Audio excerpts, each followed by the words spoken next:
Students, आज हम पढ़ेंगे abiotic components of an environment के बारे में, यानी कि माहौल के ए बायोटिक कंपोनेंट्स बेजान अज्जा के बारे में। ए बायोटिक कहते हैं नॉन लिविंग थिंग्स को, और नॉन लिविंग थिंग्स कौन सी होती हैं? जो कि सांस नहीं लेती, चल नहीं सकती, इसके अलावा बढ़ नहीं सकती, उनको हम कहते हैं ये क्या हैं? ये नॉन लिविंग थिंग्स हैं। जैसे कि अगर हम अपने सामने डायग्राम में देखें, यहाँ पे हमें क्या नज़र आ रहा है? सन नज़र आ रहा है, और इस सन की लाइट यानी कि सूरज की रोशनी, सन लाइट की अगर हम बात करें तो ये क्या है? ये नॉन लिविंग थिंग है। इसके अलावा सूरज की रोशनी जब भी किसी जगह पे पड़ती है, वहाँ पे एक ख़ास दर्जा हरारत होता है उस जगह का, जिसे कहते हैं टेम्परेचर। इसके अलावा अगर हम बात करें तो पानी यहाँ पे आपको नज़र आ रहा है, वाटर ये भी क्या है? नॉन लिविंग थिंग है। और सॉइल हमें नज़र आ रही है, ये मट्टी, ये भी नॉन लिविंग थिंग है। और हवा जो है, इसकी अगर हम बात करें तो ये भी नॉन लिविंग थिंग है। इसके अलावा एयर जो है, अगर हम उसकी बात करें तो उसके लिए एक और वर्ड यहाँ पे इस्तेमाल हुआ हुआ है कि एयर के साथ साथ विंड भी मौजूद है, यानी कि विंड भी हवा को कहते हैं। और रेन यानी कि बारिश जो है, ये भी नॉन लिविंग थिंग है, क्योंकि अगर हम इन्हें देखें तो ये क्या होती हैं? ये चलती नहीं हैं, और ना ही इनके अंदर ग्रोथ होती है, ना ही ये सांस लेती हैं। अब बारी बारी अगर हम इन सब चीज़ों को देख लें तो सबसे पहले हम बात करते हैं लाइट की। और सबसे पहले लाइट में हम कौन सी लाइट देखेंगे? हम देखेंगे सनलाइट को, यानी कि सूरज की रोशनी को। सूरज की रोशनी जो है, ये हमें पता है कि अगर हम सूरज की बात करें तो सूरज से क्या आती है? सूरज से आती है एनर्जी, जिसको जानदार मुख्तलिफ़ किस्म के कामों के लिए इस्तेमाल करते हैं। जैसे कि अगर हम अपनी बात करें, इंसानों की बात करें, तो हम क्या करते हैं? जब भी हम चलते हैं तो उसके लिए हमें ताकत की ज़रूरत होती है, हमें एनर्जी की ज़रूरत होती है। बिल्कुल उसी तरह अगर हम बाकी जानदार की बात करें, जानदार जैसे कि पौधे जो हैं, ये भी जानदार हैं क्योंकि ये बढ़ते हैं। अब यहाँ पे आप देख सकते हैं पौधों के ऊपर क्या चीज़ पड़ती है। पौधों के ऊपर जब सूरज की रोशनी पड़ती है यहाँ पे, तो क्या होता है? पौधों के अंदर फोटोसिंथेसिस का प्रोसेस होता है। फोटोसिंथेसिस जो है, अगर हम इसकी बात करें तो ये पौधों में वो अमल है जिसके ज़रिए से पौधे अपनी खुराक तैयार करते हैं। और ख़ुराक तैयार करने के लिए इन्हें किस चीज़ की ज़रूरत होती है? इन्हें एनर्जी की ज़रूरत होती है, जो कि कहाँ से आती है? जो कि सनलाइट की सूरत में पड़ती है। यानी कि सूरज की रोशनी किस चीज़ पे पड़ती है? पौधों के पत्तों के ऊपर पड़ती है, लीव्स के ऊपर पड़ती है। और लीव्स के ऊपर जब पड़ती है तो फिर क्या होता है? लीव्स में फोटोसिंथेसिस का प्रोसेस होता है, यानी कि खुराक बनने का अमल होता है।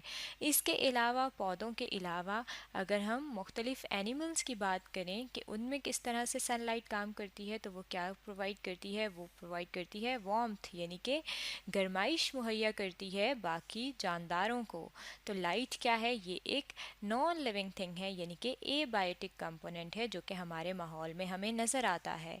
इसके अलावा अगर हम बात करें तो हमारे जो माहौल है उसमें मुख्तलिफ़ जगहों पे मुख्तलिफ़ दर्जा हरारत होता है, क्योंकि जिस भी जगह पे सूरज की रोशनी पड़ रही होती है, उस सूरज की रोशनी की वजह से क्या होता है? एक जगह का एक ख़ास दर्जा हरारत होता है, एक ख़ास टम्परेचर होता है। इसलिए हम कहते हैं कि मुख्तलिफ़ जगहों पे दर्जा हरारत मुख्तलिफ़ है, और उसका सीज़न यानी कि वहाँ पे क्या मौसम है वो भी मुख्तलिफ़ होता है। और दर्जा हरारत मुख्तलिफ होने की वजह से उस इन्वायरमेंट में, उस जगह पे, उस माहौल में अगर हम ऑर्गेनिज़म्स की बात करें, यानी कि जानदार की बात करें, तो मुख्तलिफ जानदार मुख्तलिफ़ किस्म के माहौल में रहते हैं। जैसे कि यहाँ पे अगर हम अपने सामने डायग्राम में देख रहे हैं कि यहाँ पे आपको क्या नज़र आ रहा है? पोलर बेयर नज़र आ रहा है। अब पोलर बेयर जो है, अगर हम इसकी बात करें, जिसे बर्फ़ानी रीछ कहते हैं, तो ये आप देख सकते हैं ये ठंडी जगह पे मौजूद होता है जहाँ पे बर्फ़ होती है, इसीलिए इसे बर्फ़ानी रीछ कहते हैं। यानी कि इस जगह पे इसका इन्वायरमेंट क्या होता है? इसका इन्वायरमेंट में टेम्परेचर कम होता है, दर्जा हरारत ठंडा होता है।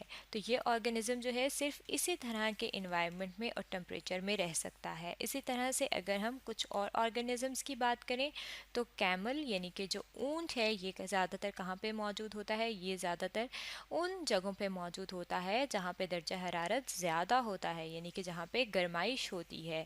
जैसे कि यहाँ पे आप देख सकते हैं डेज़र्ट। डेज़र्ट जो है किसे कहते हैं? सहरा को कहते हैं, जहाँ पे दर्जा हरारत ज़्यादा होता है। है वहाँ पे कौन से ऑर्गेनिजम्स पाए जाते हैं, वहाँ पे ज़्यादातर कैमल्स पाए जाते हैं, यानी कि ऊंट पाए जाते हैं।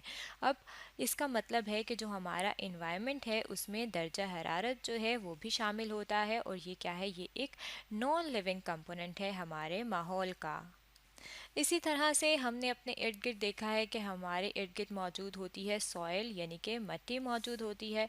और मिट्टी जो है हमारे माहौल में क्या करती है, मिट्टी में आपने देखा होगा कि पौधे जो हैं वो मिट्टी में मौजूद होते हैं, यानी कि मिट्टी में लगते हैं या उगते हैं। तो प्लांट्स जो हैं हम कहते हैं कि वो सॉइल के साथ मौजूद होते हैं, और सॉइल से वो क्या करते हैं, वो न्यूट्रिएंट्स लेते हैं। न्यूट्रिएंट्स का मतलब है ग़ज़ाई अज्जा, यानी कि जो उनकी ग़ज़ा में जिन जिन चीज़ों की ज़रूरत होती है वो मिट्टी में मौजूद होती है, और वो मिट्टी से लेते हैं। प्लांट्स जो है मिट्टी से अपने न्यूट्रिएंट्स लेंगे। इसके अलावा क्या करते हैं, पौधे मजबूती से जो खड़े रहते हैं वो भी सॉइल की वजह से खड़े होते हैं, क्योंकि मिट्टी के अंदर उनकी क्या होती हैं, पौधों की जड़ें होती हैं। और ये सॉइल क्या है, ये भी नॉन लिविंग कंपोनेंट है हमारे माहौल का, यानी कि बेजान हिस्सा है हमारे माहौल का। इसके अलावा अगर हम बात करें तो एयर मौजूद होती है, हवा मौजूद होती है। हवा जो है जिसमें बहुत सारी गैसेस मौजूद होती हैं, और उन गैसेस से हम क्या करते हैं, मुख्तलिफ़ किस्म के जानदार सांस लेते हैं। अब सांस जो है जब हम लेते हैं, जैसे अगर हम ह्यूमंस इंसानों की बात करें तो इंसान सांस लेते हुए ऑक्सीजन गैस को अंदर लेके जाते हैं और कार्बन डाइऑक्साइड को बाहर करते हैं। और प्लांट्स जो है अगर हम इनकी बात करें तो ये कार्बन डाइऑक्साइड को अंदर लेके जाते हैं और ऑक्सीजन को बाहर करते हैं। तो ये गैसेस जो हैं ये कहाँ पे मौजूद होती हैं, हमारी हवा में मौजूद होती हैं। और ये क्या है, एयर जो है ये बेजान हिस्सा है हमारे इन्वायरमेंट का। इसी तरह से अगर हम यहाँ पे देखें तो हमें डायग्राम में नज़र आ रहा है वाटर। तो पानी जो है ज़्यादातर जो है आप देख सकते हैं मिट्टी जो है उसमें क्या चीज़ होता है, मॉइस्चर होता है, नमी होती है। जैसे कि यहाँ पे आप देख सकते हैं मिट्टी में क्या है, पानी जा रहा है। तो जहाँ पे पानी होता है वहाँ पे मॉइस्चर होता है, यानी कि नमी होती है। और पानी वैसे भी अगर हम देखें बहता हुआ कहीं पे भी पानी जो है वो मौजूद होता है। और पानी जो है ये हर लिविंग ऑर्गेनिज्म को चाहिए होता है, हर जानदार को चाहिए होता है अपने बका के लिए, अपने सर्वाइवल के लिए। लेकिन कुछ जगह ऐसी होती हैं जहाँ पे वाटर जो है वो ज़्यादा होता है, और कुछ जगह ऐसी होती हैं जहाँ पे वाटर कम होता है। अब अगर हम इसकी बात करें तो फॉरेस्ट जो होते हैं, फॉरेस्ट कहते हैं जंगलात को। जंगलात जो है वहाँ पे ज़्यादा पौधे मौजूद होते हैं, और पौधे खुद क्या हैं, पौधे जानदार हैं, यानी कि प्लांट्स जो हैं वो जानदार हैं, और इनको भी पानी की ज़रूरत होती है। तो फॉरेस्ट में क्या होता है, हमें ज़्यादा पौधे क्यों नज़र आते हैं, क्योंकि वहाँ पे वाटर मौजूद होता है। इसके अलावा अगर हम बात करें कि सहरा में क्या होता है, यानी कि डेजर्ट्स में क्या होता है, तो डेजर्ट्स में आपको कम पौधे नज़र आते हैं, यानी कि जंगलात के मुकाबले में हमें सहरा में पौधे जो हैं वो कम नज़र आते हैं। जैसे कि यहाँ पे आप देख सकते हैं कि ये सहरा है और सहरा में पौधे कम हैं, लेकिन ये जो जंगल है जंगल में ज़्यादा पौधे हैं। क्योंकि डेजर्ट जो है अगर हम इसकी बात करें तो इसमें जो पौधे हैं वो कम इसलिए होते हैं क्योंकि आप यहाँ पे मिट्टी देख सकती हैं, यहाँ पे मिट्टी जो है वो बिल्कुल खुश्क है। अब खुश्क मिट्टी का मतलब है कि वहाँ पे मॉइस्चर नहीं है, और मॉइस्चर नहीं होने का मतलब है कि वहाँ पे नमी नहीं है, क्योंकि पानी मौजूद नहीं है या पानी बहुत कम है, इसलिए यहाँ पे पौधे कम होते हैं। इसका मतलब है कि जितने भी ऑर्गेनिज्म हैं, जानदार हैं, उन्हें वाटर की ज़रूरत होती है, पानी की ज़रूरत होती है। और पानी खुद क्या है, एक नॉन लिविंग थिंग है, यानी कि एबायोटिक थिंग है, जो कि हमारे माहौल में मौजूद होती हैं। ये सब चीज़ें जो हैं जो जिनके बारे में आज हमने पढ़ा है, ये क्या है, ये हैं abiotic components of an environment के बारे में।